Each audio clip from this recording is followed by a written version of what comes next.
¿Hay vida en otros planetas? ¿Acaso estamos solos en este vasto universo? ¿Habrá seres en otros mundos, en otros planetas? Bueno, son preguntas que muchas veces nos hacemos. ¿Qué tan cierto es que realmente hay aliens o extraterrestres que nos visitan? Bueno, Hollywood no se equivoca en su totalidad, porque realmente la Biblia nos enseña que sí hay vida en otros planetas. Bienvenidos, mi nombre es Eli Cruz y esto es En Busca de la Verdad.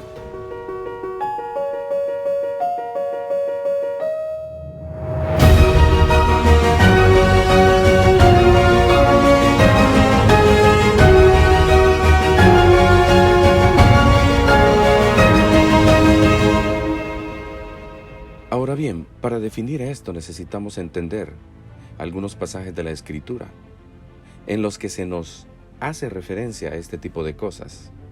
Pensemos por un momento.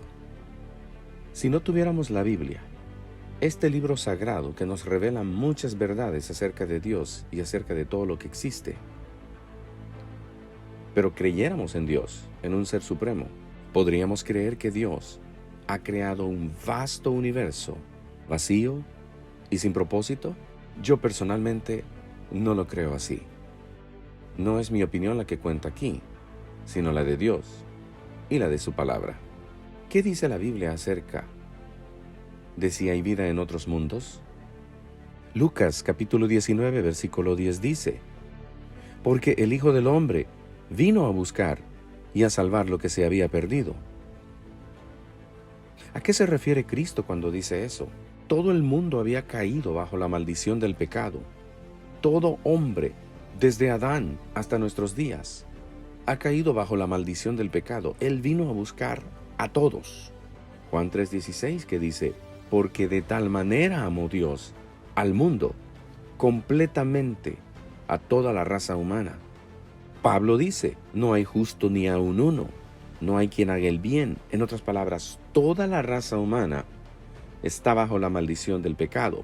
Ahora bien, con la diferencia de que aquellos que creemos en Cristo, aquellos que le hayamos aceptado como el Redentor de nuestras vidas, pasamos a ser hijos de Dios a través del sacrificio redentor de Cristo y por la fe que tenemos en eso. Ahora, en Lucas 19:10 se nos habla de que el Hijo del Hombre, Cristo, vino a este mundo a salvar lo que se había perdido. ¿Qué es lo que se había perdido? El mundo completo. Por el pecado del hombre, este mundo cayó bajo maldición. Mateo capítulo 9, del versículo 9 en adelante se nos narra la historia de Mateo, cuando es llamado al estar él sentado en el banco de los tributos públicos. Cristo le dice: sígueme. Él se levanta y le sigue. Luego Cristo, dice la Escritura, estaba él sentado a la mesa en la casa, y muchos publicanos y pecadores que habían venido se sentaron juntamente a la mesa con Jesús y con sus discípulos. Pero entonces viene la crítica de los fariseos, cuando dicen: ¿por qué come vuestro maestro con los publicanos y pecadores? La respuesta de Cristo es bien categórica y acertada, y esto es la parte que nosotros debemos de entender. Por ejemplo, la respuesta de Cristo es: los sanos no tienen necesidad de médico, sino los enfermos. Ahora la pregunta es: ¿los fariseos, escribas, estaban sanos, espiritualmente hablando? Definitivamente no. Entonces, ¿a qué sanos se refiere la Escritura aquí? Si Cristo vino a rescatar lo que se había perdido en este mundo completo, caído en la desgracia, en el pecado, entonces, ¿a qué sanos se refiere Cristo? Veamos el verso de nuevo. Al oír esto, Jesús les dijo: los sanos no tienen necesidad de médico, sino los enfermos. Ahora, ¿acaso era Mateo el único enfermo? ¿O los discípulos los únicos enfermos entre todos ellos? De ninguna manera. Todos en este mundo necesitamos un médico para que nos sane de las heridas del pecado. Y ese médico es Cristo Jesús, a través de su sacrificio redentor. Entonces, ¿a qué sanos se refiere Cristo? Precisamente a seres que nunca cedieron a la voluntad de Satanás en otros mundos, que se mantuvieron firmes a decir no al tentador, a diferencia de nuestros padres Adán y Eva. En Lucas capítulo 15 se nos narra acerca de la oveja perdida. Cuando leemos el pasaje, desde el versículo 1 en adelante dice: se acercaban a Jesús todos los publicanos y pecadores para oírle, y los fariseos y los escribas murmuraban diciendo: Este a los pecadores recibe, y con ellos come.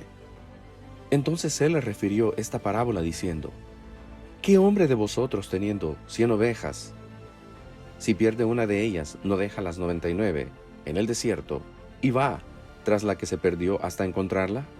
Cuando la encuentra, la pone sobre sus hombros gozoso, y al llegar a casa, reúne a sus amigos y vecinos diciéndoles: gozaos conmigo, porque he encontrado mi oveja que se había perdido. Versículo 7.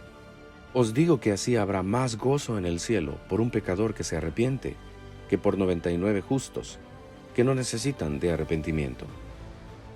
Ahora, ¿qué nos da a entender esta parábola? La parábola nos enseña algo bien importante. ¿Quién era la oveja perdida? ¿A quién representa la oveja perdida? El mundo, el planeta Tierra completo, con seres humanos y todo lo creado por Dios. Realmente representa la oveja perdida.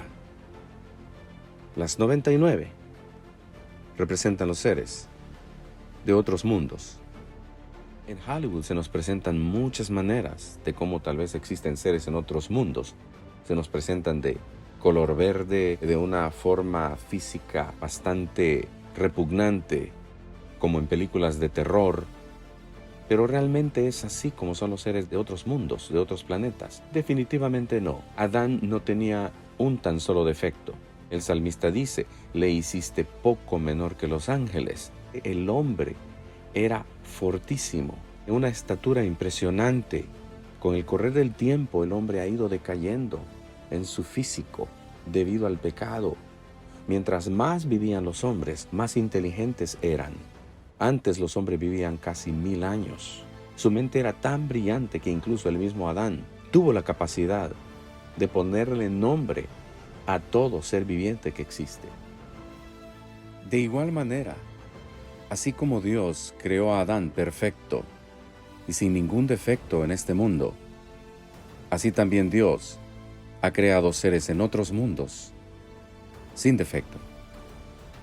Entonces, la oveja perdida de la parábola representa a este mundo perdido en el pecado, y las 99 a seres de otros mundos que no necesitan de médico porque están sanas, nunca se dieron al pecado, y representan a aquellas que realmente nunca se alejaron del pastor, del buen pastor, Cristo Jesús.